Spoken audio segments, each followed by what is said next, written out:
Hello, and welcome to Staff Picks, the podcast for movie nerds by movie nerds.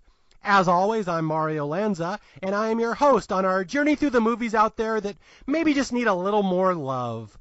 And our movie today is kind of a first because this is not a movie that's unknown. It's not a movie that's unheard of. It's a movie that millions of people saw. It made lots of money, but it just was considered a disappointment at the time, to the point that it really kind of broke the heart of the guy who made it, Quentin Tarantino. And over the years, it has kind of been reevaluated and seen as a classic, probably much to his delight, because this is a movie that he loved at the time, he felt very strongly about. It kind of flopped, and he took it really personally. And the movie, of course, I'm talking about is Quentin Tarantino's 1997 movie Jackie Brown, which a lot to say about this one. This is kind of the forgotten Quentin Tarantino movie. It's the movie that you don't hear talked about very much, but I am surprised when I talk about it these days and I hear how many people love it, and it's like a dark horse favorite, and they all think they're the only ones who love it. So we're really going to delve into this one, and again, this is the first Tarantino movie I've done on this show. It's going to be interesting, and so we'll just get right into it. My co-host today, I was fortunate to find a guy. He's actually one of the readers of my website, and he happens to be a big Jackie Brown fan, so I was excited to hear that because I am as well, and he wanted to come on and talk about it. So we have a Quentin Tarantino fan, a movie projectionist, which is very exciting. I love hearing from people who actually work in movies themselves. Like, he sits in the theater, he's the guy showing it to you on the screen. Welcome to the show, Will Holston. Hi, I'm Will. I'm a dog walker and sometimes movie theater projectionist, and this is my Tech 9. How are you doing, Mario? I am doing good. Thank you very much for coming to talk about this one, because this is one of these episodes.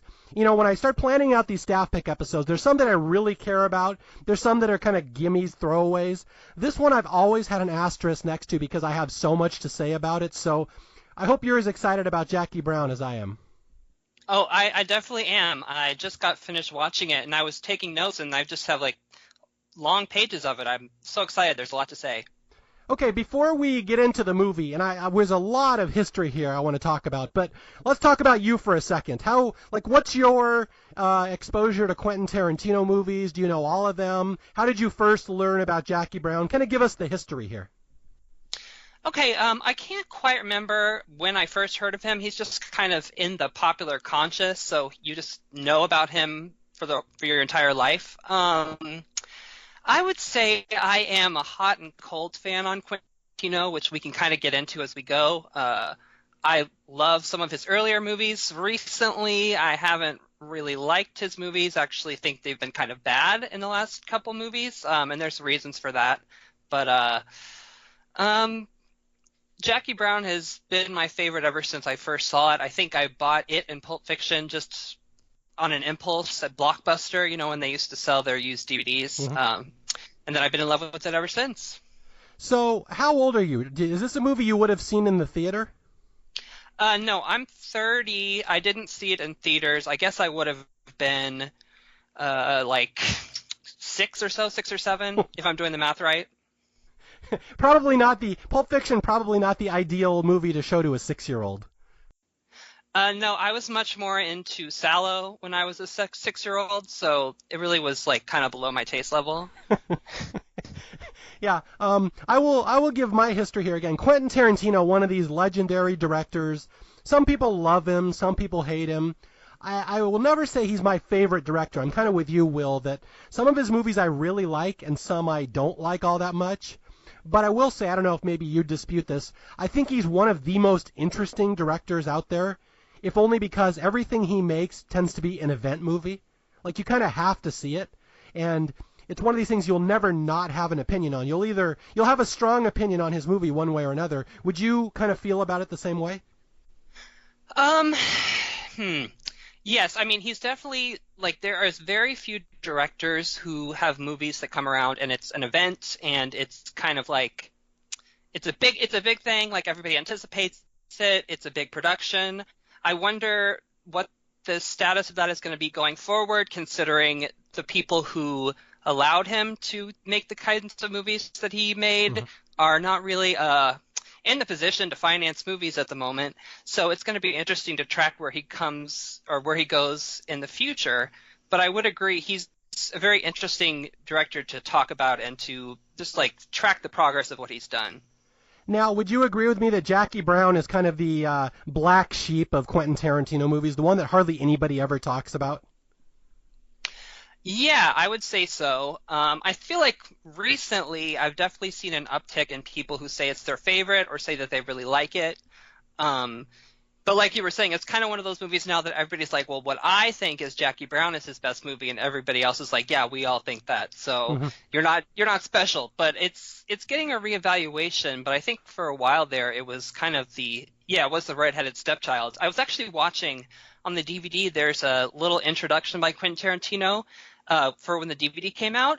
And apparently, I tried to look into this. I'm not sure if this was true, but it took 5 years for this movie to come out on DVD. It didn't come out on DVD until 2002. Wow. So that might explain why it sort of was under the radar for a while. I don't know what was going on with that, but that might explain something. Well, I mean, the under the radar part happened well before that. I'll give people a little history because you're a little young maybe to know this. When Pulp Fiction came out in 1994, it was one of the biggest things ever. I was so transfixed by that movie. I'd never seen anything like it, and it was the movie that dominated pop culture for that entire year, which is pretty funny considering Forrest Gump came out the same year, and that's the one that beat it for the Oscar. But Pulp Fiction was really the one everyone was talking about. I had never seen Reservoir Dogs prior to that, so I eventually went back to watch that, and these were like these just crackling with energy, these new types of movies nobody had ever seen before. I was 20, I was in college, so I was right in the wheelhouse for these type of movies. And Jackie Brown, for people who don't know it, was the follow-up to Pulp Fiction. Pulp Fiction was the biggest thing ever, and everyone was dying to see what Quentin Tarantino would do for his follow-up to Pulp Fiction because, again, how do you follow up that movie? And then what he did is he waited 3 years. He didn't do anything for a while. He eventually... Not only did he do this movie, which is very much kind of a slow love movie almost, it's nothing like Pulp Fiction, and it really disappointed a lot of people. And I will say, that's why I felt so strongly about doing this episode. I was one of these people, and I hate to admit this, but I will always be honest on the show, that I came out of Jackie Brown, I'm 23 years old, and I thought it was the slowest, most boring movie I had ever seen. And I was just a little too young, I think, to appreciate it. And I went into it thinking it was going to be Pulp Fiction. And for years, I would slam it on like message boards when you write about movies that you don't like. I would always point out Jackie Brown, how boring it was, and how many people I knew had been disappointed by it. So that was really kind of what it faced at the time. So many people were let down because it wasn't Pulp Fiction. And that's why I think it took a long time for it to kind of gain an audience, because it's not trying to be Pulp Fiction, and that was, unfortunately, the timing is what always got it. Yeah, I mean, you can't really make another Pulp Fiction. I don't even think we don't have movies like Pulp Fiction anymore that are sort of genre-defining, I guess. I mean, if you just look at movies that were made sort of in the wake of Pulp Fiction, there's a lot of copycats. So like everybody else was chasing Tarantino, so when he made Jackie Brown, he couldn't really be in that same milieu because everybody else had already done it, so he had to do something else. Yeah, and it's funny when you read reviews of Jackie Brown now, most of the critics liked it. They're like, wow, it actually proves Quentin Tarantino can show restraint and he can adapt somebody else's screenplay. That's another key thing, that this is the only movie to this day that Tarantino didn't write, right? He actually adapted somebody else's work. Yes, so it's an Elmore Leonard book called Rum Punch. According to interviews that I looked at of him, he had been thinking about doing this even before Pulp Fiction, so it's sort of been in the back of his mind and percolating before Pulp Fiction, which would maybe explain why it's the only straight-up thing that he's adapted, because after Pulp Fiction and then after he got this out of his system, he pretty much had free reign to do whatever he wanted, so his mind was just whatever he wanted to do, so he didn't have to go to other source material. But I would argue that going to other source material is probably what makes this, in my opinion, his best movie. Yeah, and I have heard other people make that same argument because Tarantino kind of has to tone down some of his excesses and we'll just say some of his flaws and vices are not present in Yeah. this movie. So it's much more like a normal, traditional movie. And yeah, like I said, the critics were really impressed by this movie. Tarantino fans, especially young ones, were not. And I have to point this out. I read a article about this recently that this movie is really the one that broke Quentin Tarantino's heart because he really believed in it. He thought he had made a masterpiece. He was kind of shocked that his audience didn't like it, that people didn't like it. And I think basically what happened is at that point he took his ball and went home and said, screw you guys, if you don't want me to make these restrained, beautiful love movies, I'll just go and do these over-the-top gore fest, action fests. And he kind of follows this up with Kill Bill, which is nothing like Jackie Brown, but A little different. that's what the article pointed out, that Tarantino had his heart broken, and he's like, fine, you guys don't want this kind of movie, screw you, I'll just make these over-the-top things from now on. And also, he was sort of dabbling with being an actor. I don't know if this was pre or after Jackie Brown, but it was all sort of in the mix there. I think he was on Broadway with Marissa Tomei in Wait Until Dark. Maybe somebody will correct me, but I've seen pictures of that. So he was kind of a man about town, in between Jackie Brown and Pulp Fiction. I mean, Jackie Brown and Kill Bill. Yeah. So did you like Jackie Brown immediately when you saw it? I'm curious. The first viewing, it hooked you? Yeah, absolutely. I'm trying to remember. I think I was in high school the first time I saw it, so it might have been around like 2004, 2005. I had seen Pulp Fiction, and it was one of those movies that I really liked, but you hear so much about a movie like that, and you appreciate it and you respect it, but it's kind of like a historical document in a way.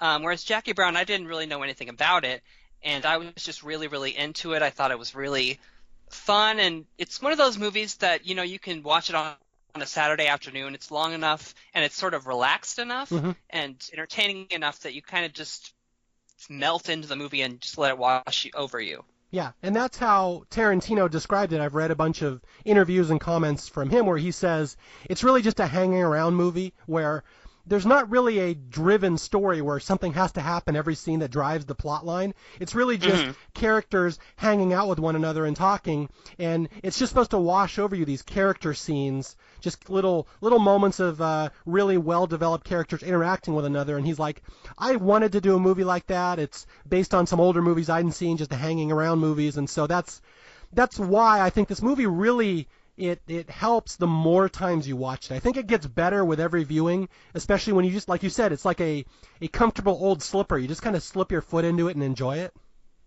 Exactly, yeah. And I mean, when you watch it and you compare it to other Quentin Tarantino movies, there's no stakes in this movie, really. I mean, there's stakes for the characters, but anybody else that's on the periphery, what's happening to these characters really does not matter to anybody else. It's a bunch of sort of low-level criminals and sort of crappy ATF agents that are kind of like on minor cases and stuff.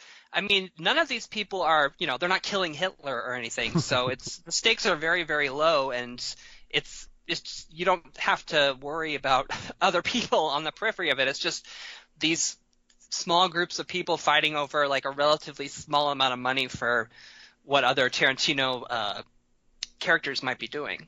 Yeah, and again, you can feel the love that Tarantino has for these characters. I mean, and not only the characters, but the actors. And that's always the subtext with a Tarantino movie. Like, he wanted to put Robert Forster in a movie. He dragged this guy, this big star from the 70s who hadn't done anything in 20 years. He goes, I'm going to write a movie where you're going to win an Oscar. It's written specifically for you, and he just loves this guy. He loves Pam Grier, who people may not know was the big action star in the 70s, same thing, star of all these blaxploitation movies. He's like, I want to bring you back. I want to give you something with some depth. I'm going to write this movie. So that's the one thing. This movie just has so much love and attention to detail, and you can see it the more you watch it, why Tarantino himself loves it. And I think Samuel L. Jackson, who was in this movie, also said this is his personal favorite Tarantino movie as well. Yeah, and Pam Grier, she says this in interviews. They had a Lincoln Center film series about her a few years ago, so there's a bunch of good interviews from her on YouTube if you want to look them up. Apparently, she auditioned for Pulp Fiction also, for the Rosanna Arquette role, but then they cast Eric Stoltz, and Quentin Tarantino said Eric Stoltz is never going to yell at Pam Grier, so he had to put her on the back burner. But then he wrote this movie specifically for her. He wasn't going to make it if she didn't agree to do it. Yeah, so for my younger audience, you guys won't know Pam Grier. She was this big, very huge, iconic action star in the 70s. So it was really neat seeing her have a comeback, having Robert Forster have a comeback. And I have to tell my story. I have a kind of a lengthy story here, Will. Hope you indulge me here. But why it's so important to me, why I did this episode. This movie, aside from being the follow-up to Pulp Fiction, it really is a love letter to one of Quentin Tarantino's favorite places in the world. And I just read a whole article about this, so I'm not just pulling this out of my butt. This movie is a love letter to the South Bay of Los Angeles. Now, Will, you probably don't know where that is, right? I've been to Los Angeles one time, so I probably don't have a good sense of that. Okay, south of the airport, south of LAX, there's a whole region of Southern California, the South Bay. It's where Quentin Tarantino grew up. It's one of his favorite areas, and every single location in this movie is set in the South Bay. Did you know that? I did not. It just all kind of looks like dingy California to me, so I don't know what that says about the South Bay. But okay, yeah, it's very distinct, and like the mall in this movie is the Del Amo Fashion Center, where Tarantino himself used to go all the time when he was a kid. Very iconic mall. And then the cities of Carson, Hawthorne, Hermosa Beach, and Compton. Again, this is a very distinct area. And I will say, this is an area of the country where I happened to live for 10 years, so I know it really well. Mm-hmm. Okay, so my wife and I moved to Southern California in 1999, and we moved to the South Bay. We moved to Torrance, which is where this Del Amo Mall is, which at the time was the biggest mall in the country.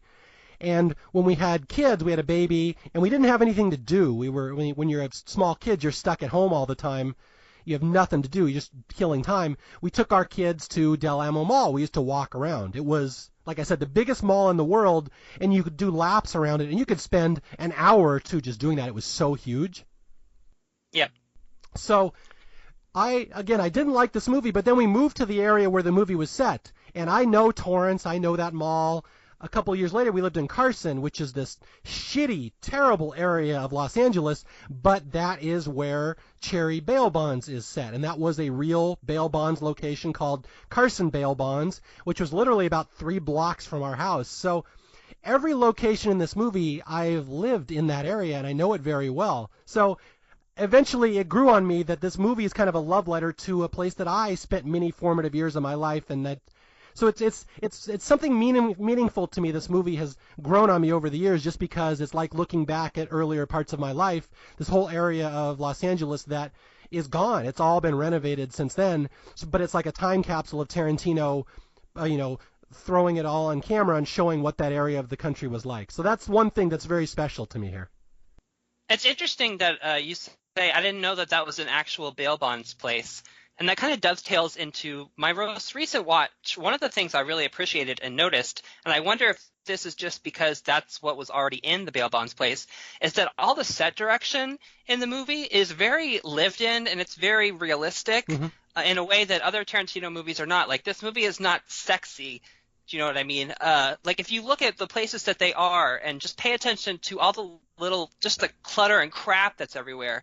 Like, they're in the bail bonds place, there's an old typewriter next to a calculator, next to like a miniature Ferris wheel, and there's a statue of a frog on a unicycle, and novelty mugs everywhere. Just every place is covered in crap, and it's cluttered, and the carpets are dirty, and the couches look old. And it's not sexy, it's not cool, it's lived in, and it's a little past its prime, and that's kind of what every character is in the movie also. So that's something I really appreciated this time, so that's interesting. Yeah, I will say, I don't know, anybody out there knows this area. The bail bonds place was called Cherry Bail Bonds. It was on the corner of Carson Boulevard and Avalon Boulevard in Carson, right by my house. Just a terrible, gritty, blue-collar area. Perfect place that Max Cherry would live. Like you said, it looks like a place a bail bondsman would be his entire life, and that was a legitimate bail bonds place. Yeah, so it's really neat. It's all been torn down. If you go to Carson now, all that's been renovated and upgraded, and it's not there anymore. But it's just so meaningful to me. Good. It kind of looked like it needed to be torn down. I think this movie is so dingy. That's what I love about it. Yeah. Oh, but Del Amo Mall, that's the one that breaks my heart because that entire mall has been renovated. It looks nothing like that anymore.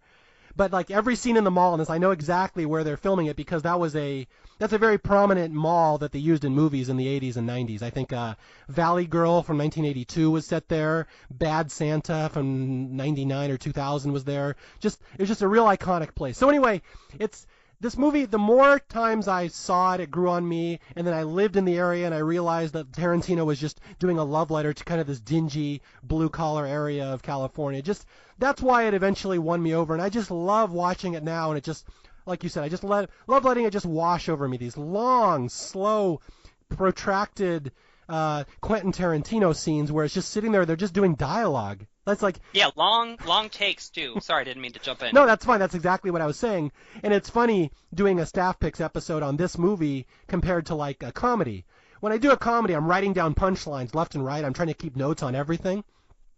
For a Tarantino movie, it's interesting because I don't write down that many notes. I just kind of write the gist of the scene, and I can remember the dialogue, so I don't need, like, refreshers. So it's kind of refreshing doing a movie like this where I don't have to keep track of every little nitpicky line of dialogue.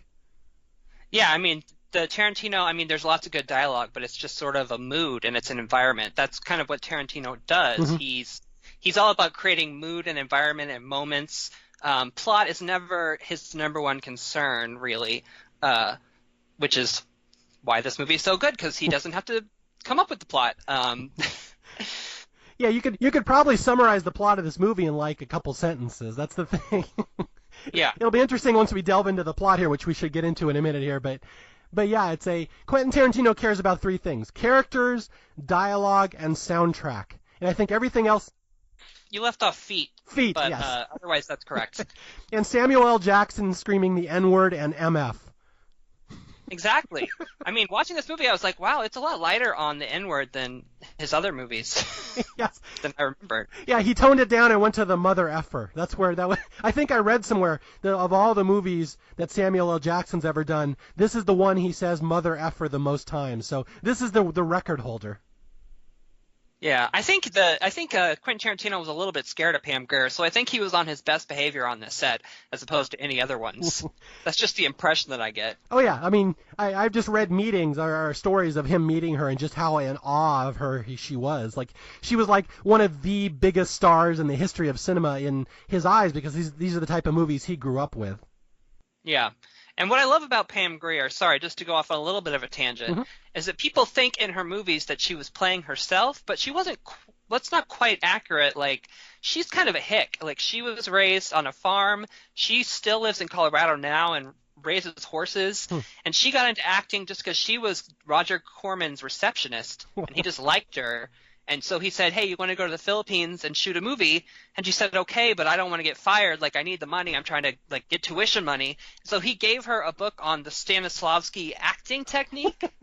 So she's not a trained actor, really, but he gave her a book on acting technique. And the technique was basically, don't act it, just do it. So when she went to the Philippines and did all these, like women in prison movies, she was just like, okay, well, he wants me to get in a fight. Well, I'll just fight. So she was a very committed, prepared actor. So that was her strength, is that she would just do whatever was called for, and she didn't she didn't question herself or doubt what she was going to do. She just did it, and so that's where her power came from on screen. Was she also smuggling money back for Roger Corman in her duffel bag? Only cocaine, actually. Roger Corman didn't really like having a lot of money, so it was really just the drugs. Speaking of smuggling money, there's a documentary on the DVD about the making of the movie. They actually were using real money. Like, it was actually real $500,000 in that bag. That's how much power Quentin Tarantino had at the time. He could just say, I really want $500,000 in a shopping bag just for the sake of fealty and making it look real. So yeah, that's what he got. Yeah, because Carson, California is where you want to walk around with $1 million in cash. That is the ideal location. I mean, I guess it worked out. Maybe this movie lost money because they just got, robbed a bunch of times. Okay, let's go through the plot of this movie for people who have never seen it. I am assuming most people have seen this movie. Again, it's a Quentin Tarantino movie, so it's not like I'm pulling some obscure sword and sorcery movie from the 70s. But although I will admit, I'll be the first person to admit this, Will, I have the hardest time explaining how the double cross happens at the end and what exactly happens with who. I've always had, so I think we're going to struggle with this one. Hopefully you are here to lead me through it. Yeah, it gets I will say, I love this movie. I think it's his best movie. I think the editing is really strong. I will say, I think it loses the plot a little bit there at the end. He kind of loses control a little bit of what's going on. Mm-hmm. And apparently Quentin Tarantino knew that while he was making it. Like, he had trouble figuring out where everybody was in the plot, and he would say, Pam, tell me where we are in this movie. I can't remember. So I think Quentin Tarantino would agree with you. Okay, well, that does justify at least a little bit of my dislike the first time I saw it, because I remember the movie ended, and I'm like, wait, what happened? I don't even know who ended up with what. So yeah, we'll do our best. Well, anybody who's listening, we are but simple messengers here trying to decipher a very confusing labyrinthian plot. Just think of us as two former Miss Orange Counties holding plot in our hands and describing it to you. Yes. Okay, so to describe the movie is thus. It's really the story of a stewardess named Jackie Brown, and she is one of many drug runners. There's this guy who sells drugs, he sells guns, he's a weapons dealer named Ordell Roby, played by Quentin Tarantino, played by Samuel L. Jackson. And now I already have a disagreement with you, actually. I don't know if she's one of many. That's one of the things I got in the most recent watch. I think he's pretty, like, he doesn't have a lot of people working for him. He's kind of like on a low totem pole. She's one of a few, so what she brings him is very, very important because he doesn't have a lot of other money coming in. But sorry, not to derail it. No, I think you may be right, because I was just thinking that as well, that at one point it said he has $500,000 and that's all the money he has. And I'm like, if he's a successful gun runner, he would have a hell of a lot more money than that. And yeah, he like quibbles with Max Cherry over the bail bonds because he's like, okay, well, I need another $10,000, and he doesn't have it. Like, he has to scrounge around, and like he's very cash poor at the moment. Okay, so he's the B team. He's the B level of gun runners in Los Angeles. He has a couple people that can do his transactions for him. And Jackie Brown is very important to this guy because he has all this money in Mexico, and she is a stewardess for this little piece of crap airlines called Cabo Air. And she is routinely flying down to Mexico, picking up his money, bringing it back, and she's very integral to his business dealings. Are we okay on that one? Yep, we're all set. I agree. Okay, so the movie opens with just Jackie Brown on a typical day at work. You see her at LAX, and just one of these classic Quentin Tarantino opening shots where the camera just lingers on Pam Grier for literally 4 minutes to open the movie as she's just going down this walkway to work, and it's just like, it's really just Quentin Tarantino saying, Pam Grier, ladies and gentlemen, drink her in, look at her for a while. And it's like a copy of the opening scene of The Graduate also. Yes, same place in LAX, same mural and everything. Mm-hmm. Okay, yeah, so we meet Jackie Brown, and we see her at work. She's a stewardess, and then we won't see her again for 30 minutes. She disappears for a huge stretch here at the start. Yeah, it's 27 minutes in. I looked around there. I looked at it. Yeah, well, what's funny is this movie is really about Ordell, Samuel L. Jackson, and we go to his pad, and we meet him. We see his whole setup that... what do we see here, Will? What? Explain Ordell's beach pad here to everybody. Okay, so he is living in a beach pad that looks like maybe it was cool 5 years ago. It's kind of run down and dingy now. He has a girlfriend, one of many girlfriends he has, named Melanie, mm-hmm. who's played by Bridget Fonda. She's like a beach babe who, just like the apartment, was probably cool and really hot to him about 5 years ago. He actually has a new girlfriend now that's younger than her, so he's probably going to move her up to the number one position. And he is there with his friend Lewis, who just got out of jail, played by Robert De Niro. And he's giving him the spiel about his gun-running business. And that's where we meet him at the beginning of the movie. Yeah, and I got to say, a movie has a pretty all-star cast when Robert De Niro is your fifth build. Exactly, and he's very, very, very understated in a way that he rarely is in any movie. Yeah, I do remember the first time I saw this movie thinking it was kind of a waste of Robert De Niro. Almost anybody could have played that role, but again, it's Tarantino wanted big-name actors, and yeah, De Niro just plays this sidekick thug who's kind of an idiot and basically just has sex and gets stoned all day. That's really all he does. Yeah, well, and then I'm just going to steal stuff that they said in the documentary, but it's really informed how I watched it. If you watch him in the movie, he's underplaying it, but also he's playing it as if a guy who like came out of a bunker after 10 years. So he just got out of jail, and there's all this stuff that he doesn't like know what to do with. He's kind of having sensory overload. There's a scene where Sam Jackson gives him like this giant thing of keys. Like, okay, here, you can go sit in the car and turn on the radio. And De Niro's just like fumbling with the keys. He doesn't know which key is for the car. He doesn't know how to work the alarm system. He doesn't know how to work the radio. So he's just kind of at a loss to what to do a lot of the time. So he's just kind of stunned by everything. So he's basically the unfrozen caveman lawyer from SNL. Like, I don't know how society works. It's frightening. Yeah, he's exactly that, except, a little more trigger happy. But otherwise, it's exactly like that SNL skit. Exactly. Okay. So right off the bat, we see Ordell, and he's talking about his gun business and how much he gets guns for, how much he resells them. And right off the bat, there's a snag in his organization that one of his runners, a guy named Beaumont Livingston, played by big comedian at the time, Chris Tucker. I don't know. Is Chris Tucker still around? I haven't seen him in a long time. No, I think he had some legal trouble. Not the kind of legal trouble that's happening now. I think it was just drunk driving or something. But he's kind of not around, although I think he got paid a lot of money for those Rush Hour movies, so he's okay. Okay, good. Just making sure. But yeah, Beaumont has been busted for drunk driving, and he happened to have one of Ordell's unregistered guns on him, and it's like a parole violation because he's been busted before, and all of a sudden the cops are all after him, and he's going to go to jail, and he's going to roll over and rat out his boss, Ordell. And we get a really long, there's like 30 minutes here, I think this scene goes on, where Ordell's going to go bail Beaumont out of jail. He goes to, I guess we're jumping over Max Cherry. Explain who Max Cherry is to people. So Max Cherry is a bail bondsman.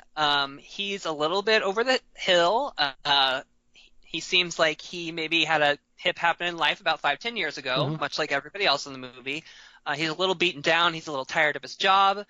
He's very no-nonsense. He doesn't really care why they're in jail or why you want to bail him out. He's very matter-of-fact. You get the impression that he has some discretion, so that's probably why Samuel L. Jackson has decided to go to him. But yeah, he's just a very sort of button-up, straight-laced guy. We don't really know much about what his life was like before, but you can kind of sketch it in your mind. Yeah, and played by veteran actor Robert Forster. I don't know if people know him. He was a very prominent leading man, again, kind of military-looking guy, straight-laced, Mr. Astronaut, played a lot of space movies just back in the 70s, and he had not done a movie in so long, and Tarantino specifically wrote this role for him, dragged him out of retirement. I think I read Forster didn't even have an agent. Like, Tarantino's just said, here, I wrote this for you, you're going to do this, and the guy's like, seriously? Yeah, he might have been acting a little bit. I don't around that time, but like Pam Grier, they were always sort of acting, but it was a bunch of stuff that you didn't see. Yeah, or it was direct to DVD. Yeah, and Forster ended up getting nominated for an Oscar for this role, so it was very good role. So yeah, anyway, Samuel L. Jackson goes to bail out Beaumont through this bail bondsman, and Max Cherry will come back later in the movie, but for now, Samuel L. Jackson bails Beaumont out, and we have this really long scene where he confronts him, and he's basically trying to find out how much Beaumont told the cops, and turns out Beaumont there's a couple words here he uses to describe Beaumont: peanut-headed and cheese-eating. he's not your... Sounds right. Yeah, not a very hardened criminal, but Ordell's worried this guy's going to roll over and tell the cops and rat out his boss, so he basically convinces Beaumont to get into the trunk of a car. They drive around into this oil derrick, which it's in Compton. I know exactly where the scene is filmed. It's not far from where I used to live. And then he shoots him, kills him, and this serves a point basically for the rest of the movie. It's a great shot, too. You see him get in the car, and he starts it up, and they're supposed to drive to Koreatown, and he just drives around the block, and the camera goes up on a crane, and you just see him park the car, get out, and shoot him. It's very cool. Yeah, this scene is kind of comical, and it's one of the few scenes that's actually kind of Pulp Fiction-y, but it's really the last one in the movie, but it does serve a purpose. If you're caught with Ordell's drugs or money or guns, you better not start naming names or you're in trouble. You're going to be dead. And this is going to tie in very quickly to Jackie Brown's story. Yes. We finally do get back around to Jackie Brown, the title character, after about half an hour. Okay, so explain to people what happens with Jackie Brown. She's about to have a run-in with the cops, and this is where she's about to come very close to becoming Beaumont number 2.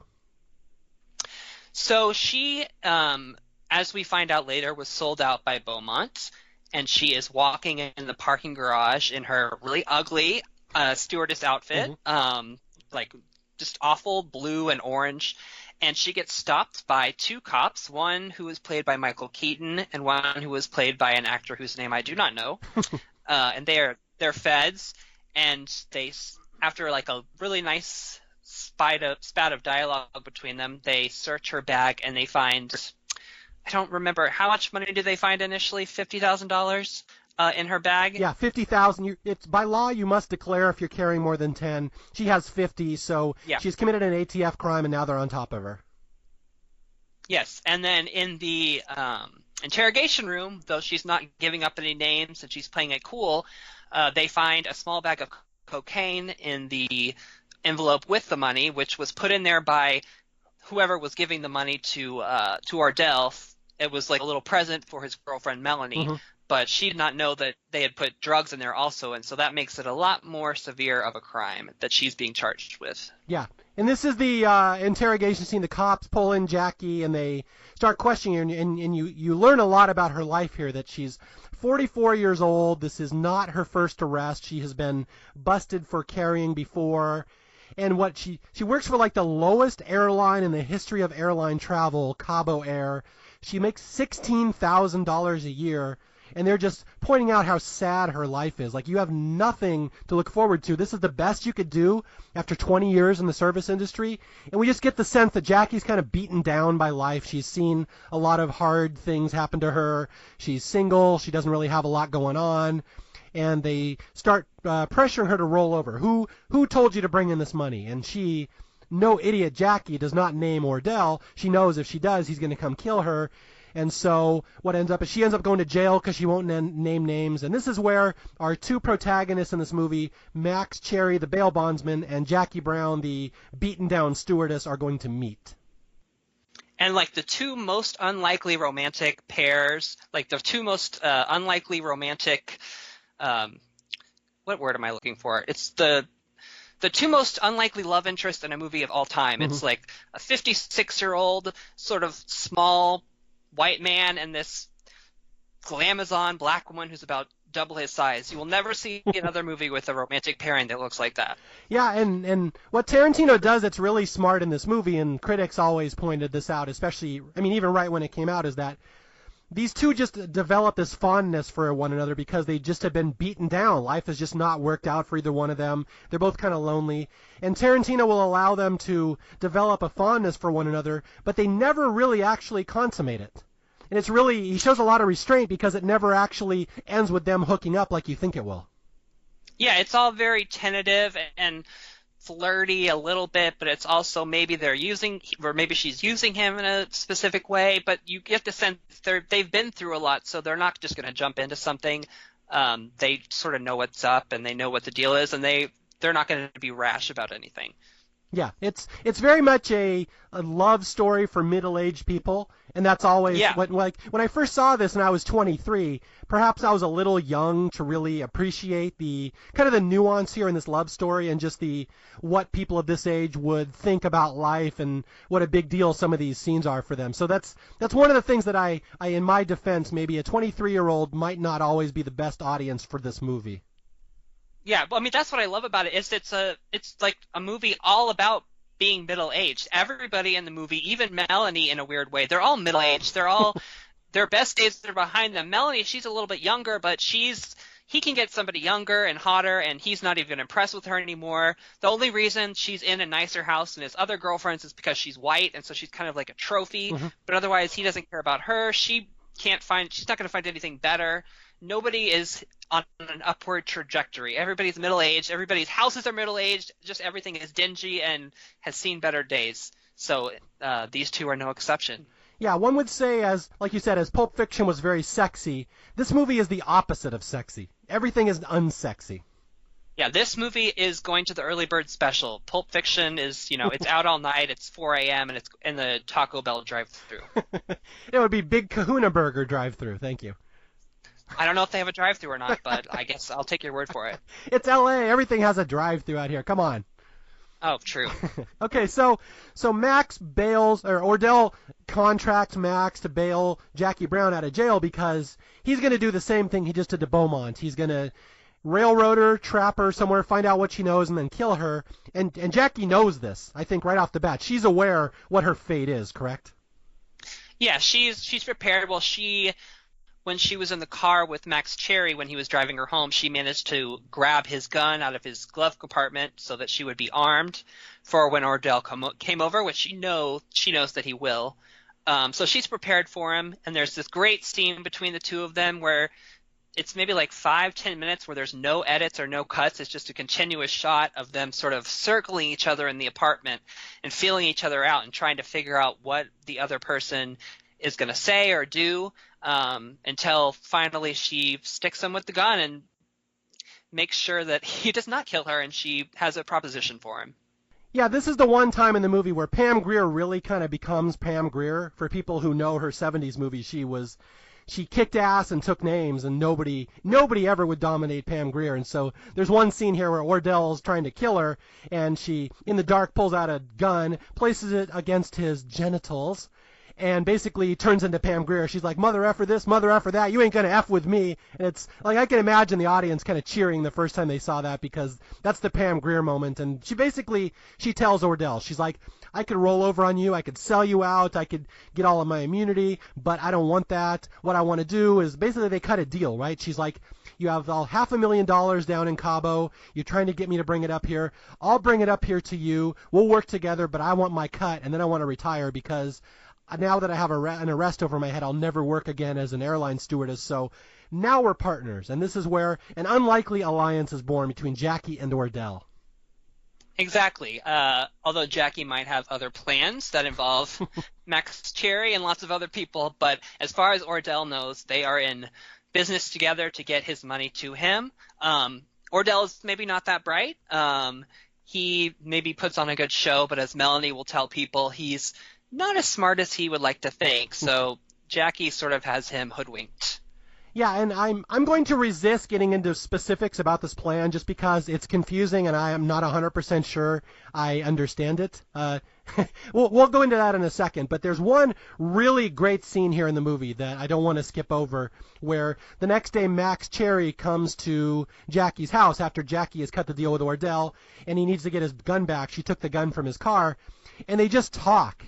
And it's one of the greatest scenes in any Tarantino movie, and this is the kind of scene you talked about. You just like letting it wash over you. Just these two middle-aged people talking about life, talking about hardship, and just how few prospects they have left in the world. And they just talk about what it's like getting old. And she even asks him, she's like, if you had a chance to get $500,000 out of Cabo, would you? And he's giving her legal advice. That's what he does. He offers people very sincere legal advice. And we just kind of delve into these characters. And then there's also a moment here where she puts on music for him, this Delphonics song, and he loves it. He just is intrigued by it and intrigued by her. And throughout the rest of the movie, he just listens to the song over and over because it reminds him of Jackie Brown. Yeah, it's sort of like his main theme. You hear it every time he's in the car, he's playing it. Towards the end of the movie, when all the heist stuff is going down, every character kind of has their own soundtrack in a way that's playing in their car, and that would be his. Yeah, I was just going to point that out. There's one part in the movie where everyone's driving around and they all have their own little theme music they're playing on tape decks in their car, which is it's kind of comical how often it happens. Yeah. Okay, so that's Jackie and Max and Ordell. Anything else we have to go into here before we get to the second half of this movie? No, I don't think so. I mean, it's all kind of just, like you said, the plot is kind of not that, it's kind of incidental. I mean, it is a plot that you have to watch it a couple times to have it make sense. Mm-hmm.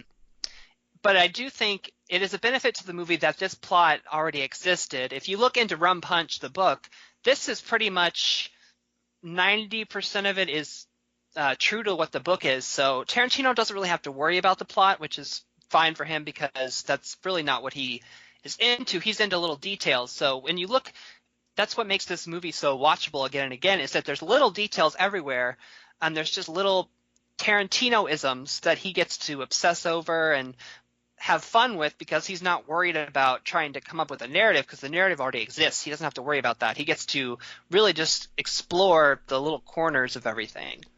Yeah, just to summarize it for people, what eventually happens is Jackie's going to try to get all this money. Ordell, his entire life savings is in Mexico. Jackie's going to try to bring it back, and she's going to basically play everybody against one another, and she's going to lie about what her intentions are, and she wants to keep that money and then flee because this is her nest egg. This is all her future. And so, again, we're not going to get into details, but she starts playing the ATF people. She plays the cops. She starts playing Ordell. She, at one point we have Lewis, the thug, and Melanie, the beach girl, start having their little plot. They're going to steal the money from Ordell. So everybody's trying to scam everybody. And right in the middle is Jackie, who is the smartest person in the room. Yes, exactly. That's a great sequence. We don't have to go into the specifics of what happens, but it's the final, I guess you would say the climax, even though there's a little bit after that, unusually.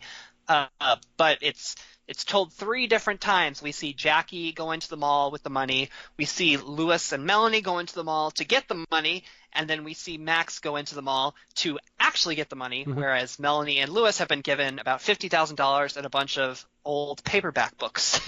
Yeah.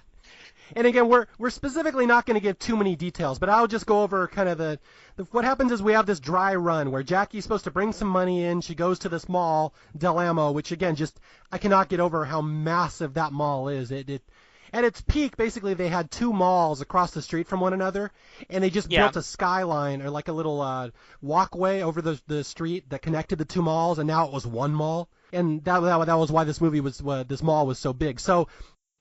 Do you know the department store at the end? Was that an actual department store that was just repurposed, or did they? Oh yeah, because I know that's not Billingsley's not a real department store. I don't think. Yeah, that was a real department store right there on the upper deck. I don't remember which one it was, but yeah, they just repurposed it as Billingsley. But everything else in this mall did exist. That's exactly how it looked in the mid-90s. Gotcha. Yeah, I mean, that department store is just awful. So it's just the ugliest clothes that you've ever seen. It's another thing that I love about it. So hopefully that wasn't the actual clothes that they were selling. But well, I mean, there's a reason this mall was renovated. So just like everybody's house and everybody's clothes, it all looks like it was really cool and hip maybe 5-10 years ago, and it sort of needs a new paint job and a little spring cleaning. But its days are numbered, and it's kind of on a downslide.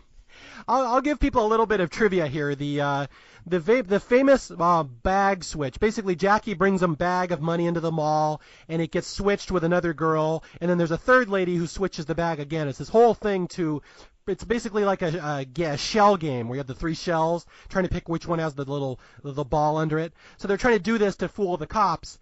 But if you watch this scene in the food court where Jackie's sitting, there's a very distinct wooden structure behind her. It's like this wooden triangle.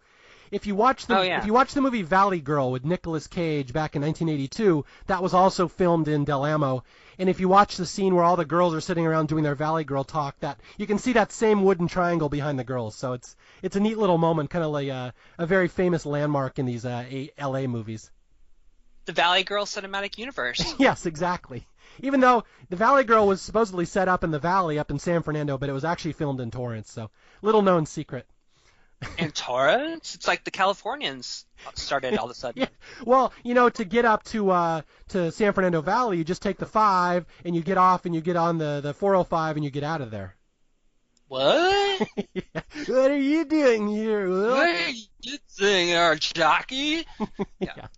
So anyway, the first dry run goes as planned, and everyone gets the bag that they should, and then Jackie plans her big heist for the second one. And again, I'm specifically going to leave out the details because I will F it up. But, exactly, yeah. But during the first dry run, she sees Max Cherry, this straight-laced bail bondsman, walking around, and she kind of gets an idea. She's like, if we're handing it off to 3 different people, why don't we hand it off to 4 different people and I could slip it to Max and then I'll keep all the money for myself and he'll get a fee and we'll be in this together. So that's really what's going to happen the last 45 minutes to an hour of the movie is this heist going off and us as an audience trying to figure out who's got the bag full of money. Exactly, yeah. And what's funny about it is Max Cherry, you're not sure why he's doing it or why he's getting involved other than he's just sort of intrigued by her. Mm-hmm. And he's also just kind of lost and bored and he doesn't really have any purpose or drive in his life, so he's just looking for something to do. And she kind of, like she does with a lot of characters, draws him in and she's alluring to him, so he gets hooked in sort of all of a sudden, and he's not even quite sure why he's doing it, but there he is. Yeah, that's actually something that I pay attention to the more I watch this movie. What is Max's stake in this? He doesn't really have a stake other than, like, there's a pretty girl who's paying attention to him. That's really about it. Yeah, and not to skip ahead to the end, he doesn't take that much money, and he doesn't go off with her either. I think he admits he's a little scared of her. He doesn't think he can handle her. Mm-hmm. It's just like this unicorn dropped in his sphere of vision, and he just had to see where it would lead him, just because he couldn't not know what was going to happen. Yeah, well, yeah, you get the sense that Max's life is the same thing over and over. No family, no loved ones, nothing ever changes in his life, and like he has a little bit of intrigue here. It's something exciting in his day. It's like, wow, a caper, so he's going to be a part of it. But yeah, he even says he was ready to retire. He wanted to give up. He's just kind of tired of doing this all his life. And at the end of the movie, he doesn't retire. He goes right back to what he was doing before. He's still a bail bondsman, but for one short instance in his life, he was part of a caper. Yes, exactly. And then she's going to go off, and they'll always have the memory. They'll always have the Del Amo Mal, but their love will stop right there. Yeah, okay, so let's go through the last part of this movie. Again, I will really try not to screw this up because it's going to be confusing enough as it is. So, Will, okay, let's paint the picture. How leading up to the final bag switch, what are all the moving parts we need to know? Okay, so she has told the ATF that Ordell is bringing in $50,000 because he's running a little low on money. Mm-hmm. Meanwhile, Ordell is actually bringing all of his money in, which is $500,000. So that as far as the feds know, there's only $50,000 coming in. In reality, there's $500,000 coming in. She is supposed to meet with one of Ordell's girlfriends in the food court and swap the bags. So they will have a bag with supposedly they are supposed to have a bag with $500,000 in it, and she is supposed to receive in return a bag of beach towels. And then the ATF agents are going to track her and follow her so that they can bust everyone. But before that, she plans with Ordell to go into a department store to try on a really, what is the word I'm looking for? Spiffy pantsuit.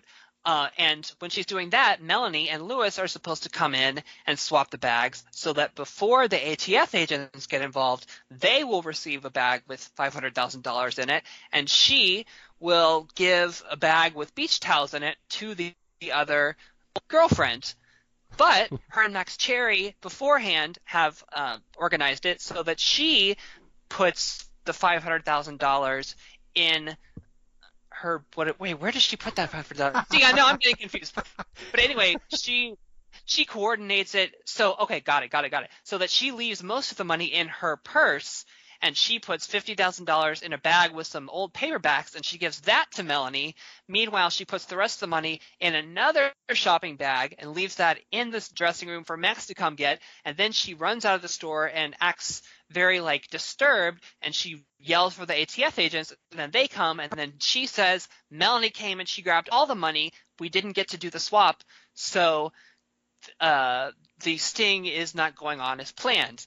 And then after that, Melanie and Lewis, meanwhile, are in the parking lot. Wait.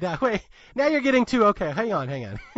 Okay. I'm trying to get it all out, but I think that's the gist. Everybody follow that? That makes sense. Everybody have a pen and paper out, get it all down. Yeah, we forgot to mention at the start. You're gonna need a little scorecard at home to keep track of this podcast. So anyway, yeah, all hell breaks loose and things go to people they shouldn't go to, and bags get swapped, and again, there's all this surveillance, and it all gets mucked up, and it's seriously. All you need to know is that Jackie Brown has the money, nobody else does because of reasons that she did. So just to simplify it. It took me, seriously, 4 or 5 viewings to really grasp all the moving parts, and there's no way I can explain it. I know you just tried, and even you got confused. But yeah, at the end of the movie, basically what happens is Jackie has left $500,000 in a bag in this dressing room at the department store. Max Cherry walks in and snags it and walks out, and he's the key variable because no one else knows this bail bondsman is involved. And at the end of the movie, Ordell has lost all this money to Jackie Brown. Melanie, the beach girl, has been shot and killed out in the parking lot in a very funny scene where De Niro just can't take her anymore, and rather than tell her to shut up, he shoots her instead.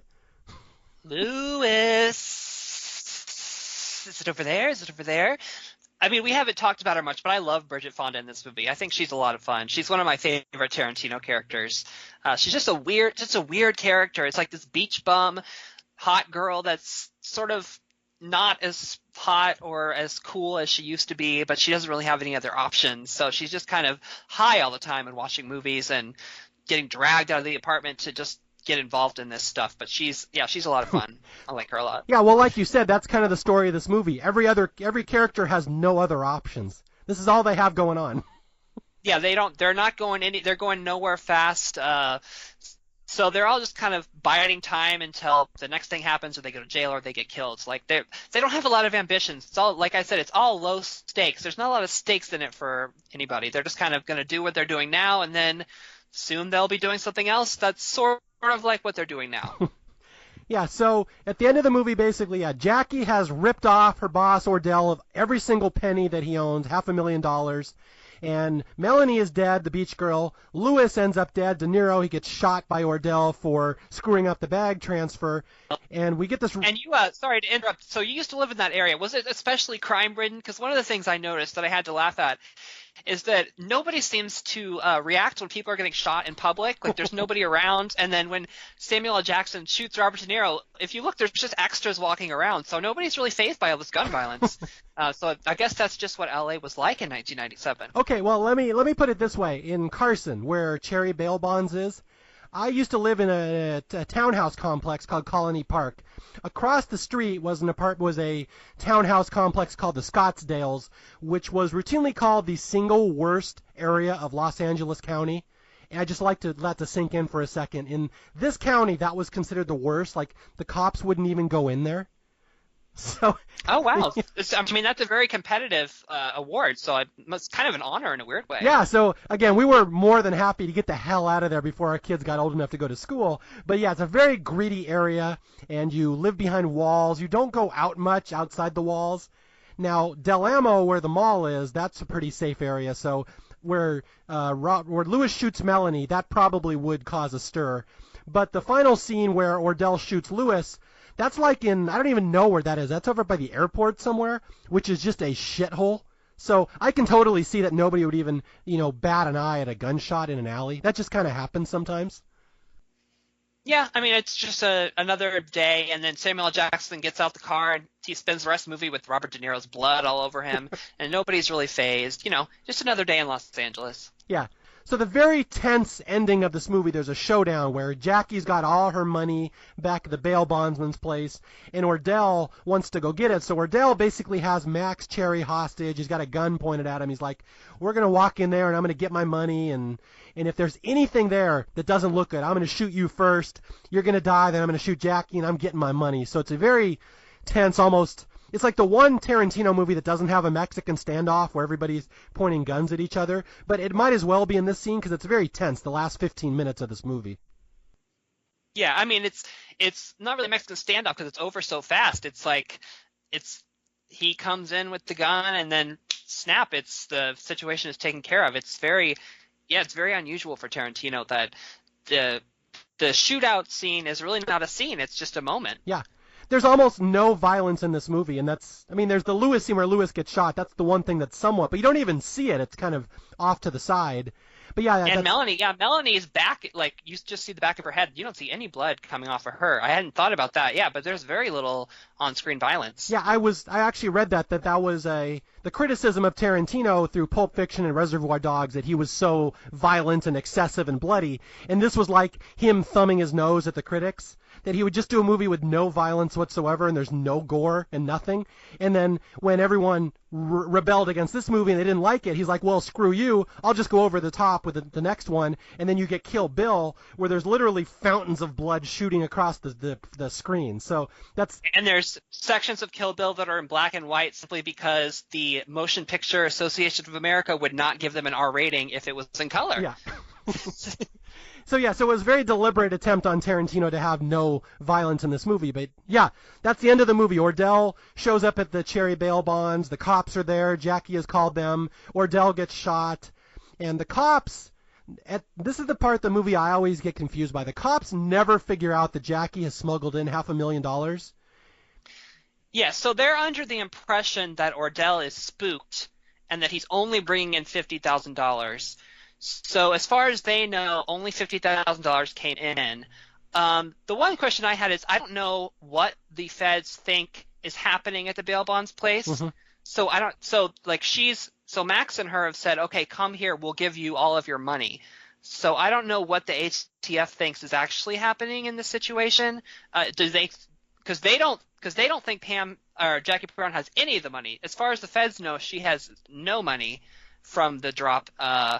So I don't know why they're there or what they think is going to happen, but regardless, they lure Samuel L. Jackson there just so he can get killed by the feds. Yeah. You know what? I'm really glad you asked that question, because this is the one thing I actually did pick up on my latest rewatch, what the feds were thinking. I can actually explain this. Okay, so the feds know that Jackie has brought money back from Mexico and that she had the bag taken from her, but they've repeatedly said at all points in this movie they don't care about the money. They want Ordell because he's the big drug dealer.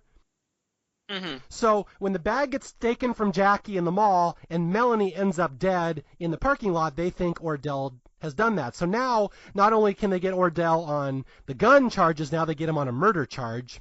And it's backed up when Lewis gets shot by Ordell, and it's the same gun that was used in both murders. You can trace the ballistics. And so they've pieced it together. Ordell now has murder hanging over him as well. So they don't give one rat's ass about the money at any point once Melanie's dead. They only want to get Ordell. They want to take him off the streets. He's now in it for murder. He's a big-name thug. So that's really what their stake in is at this point. They don't care about the money anymore. Yeah, I mean, the one question I had about the ending, though, is that I wonder what the feds think Ordell is coming to the bail bonds place for. What is he getting out of meeting Jackie here? Yeah, I think he's coming to kill her. I mean, they probably assume Jackie is being used as bait to drag Ordell because they know Ordell has killed Beaumont, so Ordell's going to kill Jackie. And I think that's all they're using Jackie for. She is bait in a let's catch this guy and kill him. Yeah, that makes sense. See, I actually did learn something. I'm very excited. Is everybody following along? Everybody got it? Yeah, there will be a test at the end of this podcast, so we're letting you know. Please send in your answers, so I'm making sure you follow this. Exactly, it's very important. Yes.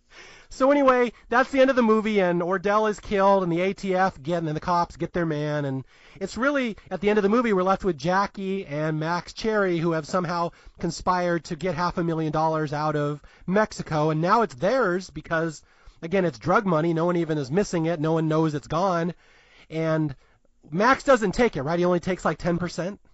Yeah, he only takes 10% because that is his fee. And then she takes the rest of it, and she tries to get him to go to Spain with her, and he does not go.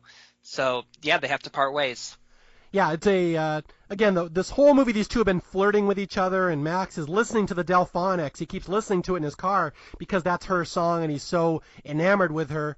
And, again, she invites him to run off. We're a team, we can run off together, but he, perhaps in a kind of a frustrating plot twist, he doesn't do it. He's like, no, I need to stay here. I'm a bail bondsman. I don't do this. And so she walks up to him, and it's clear that she kind of likes him too. He's the one man who's honest and decent and loyal and has never lied to her. And they share a very tender, very nice kiss. Yeah, but I think another thing I like about the movie is there's sort of an undercurrent of melancholy in it, where, you wish that these two could get together, but in a weird way, they've been through too much, and there's too much complication and too much hurt and too much history. If they had met earlier in life, something could have happened, but there's too much going on now that they just can't get intertwined with another person. They just have to go in their separate ways and live their lives. There's not a future for them where they are. Yeah, and again, it's the type of thing I think you need some life experience to really appreciate the ending and the restraint that Tarantino shows by not having them hook up. And that's kind of the reality. Like, yeah, they like each other. They just pulled off this great heist, and they have obviously fond feelings for one another, but it just isn't the right time. They just don't think it's going to go anywhere. They had their one moment together, their kiss, and then she drives off, and she's almost like crying. She's sad and kind of singing the Delphonics. Or no, she's singing Across 110th Street, right? Yeah, she's singing Across 110th Street, the same song that was at the beginning. Yeah. And then we end with him just going back to his bail bondsman job, and then we see him like out of focus. It's a cool shot where he puts down the phone in the middle of a call, and he kind of turns around with his back to the camera and puts his hand behind his head and looks up like, what have I done? How did I turn down this offer from Jackie to hook up with her and go to Spain? And it's really just a sad revelation that his life is going to continue right in the same humdrum existence it was before, and nothing's going to change. He had his moment, and now he's right back to plain old Max Cherry, boring bail bondsman. Yeah, and he has to realize he's not the type of guy that can just jet off to Spain. He can't keep up with Jackie Brown. That's the biggest problem he has, is that he's a little scared of her, and they're just going in different directions at this point. Yeah. And again, like I said, you need a little life experience to really relate to that and appreciate it. But again, just one of those movies I can watch over and over again. And Tarantino, even when it first came out, said this is one of those movies you'll want to watch a couple of times. Like the first time you might like it, the second time you'll like it more, the third time you'll like it more. It's one that has to grow on you because it's like I said at the start, it's a hanging around movie. You're just interested in these characters, very richly drawn characters, hanging around and interacting with one another. And like Will said, the plot is kind of incidental. It's really just a character study. That's all it is. So the one thing that I noticed on the rewatch was just every little detail in the corner of the screens. Just like there's so much going on. It's the richest in terms of detail of every Tarantino movie, I think. I think it's really, really interesting and mature. It's very strange that a director that young at that point made a middle-aged romance caper movie that's really chill and really not sexy, not cool, but very relaxed. So I think it really does benefit from a lot of rewatchings. Yeah, and again, that's the one thing that I just want to get across to people is that that's what the critics were saying after, this movie first came out. They're like, he actually is a good director. You give him some restraint and a good story and good characters, and he can make a very legitimate, straight, strong movie. And again, it's to maybe, I don't know if it was to America's loss that people didn't embrace this movie because then he went completely over the top with everything else. But this is the one in the library of Quentin Tarantino. I'm sure he looks back at fondly. And he thinks, you people just didn't appreciate what I gave you at the time, and it's too bad because I could have made more like this. So that's what I think of when I watch Jackie Brown. And again, I offer penance every day that I was one of the ones at the time who even just said this movie sucks, I hated it, it's no Pulp Fiction. So I feel horrible about that, and it's the smallest little thing I could do to do a podcast about it 20 years later and say I was wrong. And what a really good movie this is. Yeah, and then before we wrap up, I just want to give a shout out to one of the true heroes of the movie, which is Sally Minky. Mm-hmm. I think I'm pronouncing that right. She was Tarantino's longtime editor. She was with him from Reservoir Dogs all the way up to Inglourious Basterds, and she died shortly after Inglourious Basterds, I think, came out. And I think this movie is really fantastically edited. There's a lot of moving parts, and it's very low key, but it's long, but it moves and it's very quick. And I think she was kind of a secret weapon for Tarantino. And just personally, I think I've been able to tell in his last two movies that he's really suffered without her. So I just think it's worth mentioning that she was a big part of what makes his movies special. Yeah, and again, as they say, it takes a village. It's not just one person making a movie. It's the cast, it's the writing, the editors, the actors, everything. So yeah, I agree with you. You watch later Tarantino movies and they suffer from excess a little bit. Yeah, and there's not structure, and it's kind of all over the place, and you sense that there's not really a strong producer who's really guiding him or telling him no. He gets a lot of yeses, and oftentimes if a director gets too many yeses, they stop being creative. And I feel like that's happened a little bit with him, but... Yeah, and again, I still go out and see every Tarantino movie when it comes out, but there's some, obviously, that I like a little more. But I will say almost all of them get better the second and third and fourth times you watch them because there's so much going on. But yeah, just again to speak to Jackie Brown, this is the dark horse, the redheaded stepchild, the Jackie Brown of his collection, if you will, the one that nobody ever really respected. And it's kind of nice to hear so many people nowadays say this might be their favorite because that's not what you would have heard in 1998. Yeah, it's not his most influential or important movie, and it's not his most quintessentially Tarantino movie, but it's definitely his most mature and most like human movie, which I think is what people respond to. Yeah. And again, I just really want to thank you for stopping by. I thought you had a lot to offer, and you clearly knew this movie, and you were reeling stuff off right at the top of your head.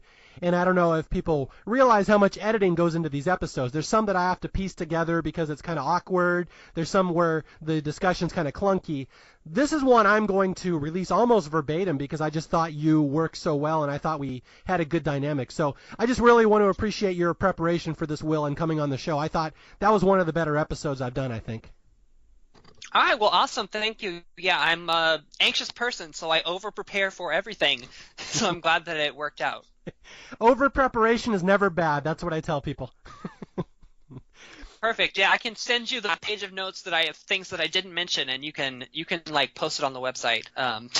Okay, I'll post that next to the Jackie Brown bag switching test that we're going to give to the reader or the listeners. All right, perfect. And it did occur to me that I mentioned several times a bunch of references that people that have not seen the movie will not make sense to them. So just look up Chicks Who Love Guns if anything I said was confusing to you and you have not seen Jackie Brown. Yes, I'm sure you can find that on YouTube. I'm sure it's available. Oh, there's a longer version. They shot a whole thing, so it's you can definitely find it. I guess Quentin Tarantino also over prepares. He overdoes a lot of things. Okay, again, my name is Mario Lanza. This is Staff Picks. If you need to reach me, you have any feedback, if you want to tell me that Jackie Brown actually sucks and we're both full of crap, feel free. You can reach me at staffpickspodcast@gmail.com, or you can reach me on Twitter at Mario J. Lanza. And until the next time I talk to you, I will be out there at the mall, switching bags full of money until nobody knows what the hell's going on. And until the next time we meet, I'll talk to you guys later. Bye.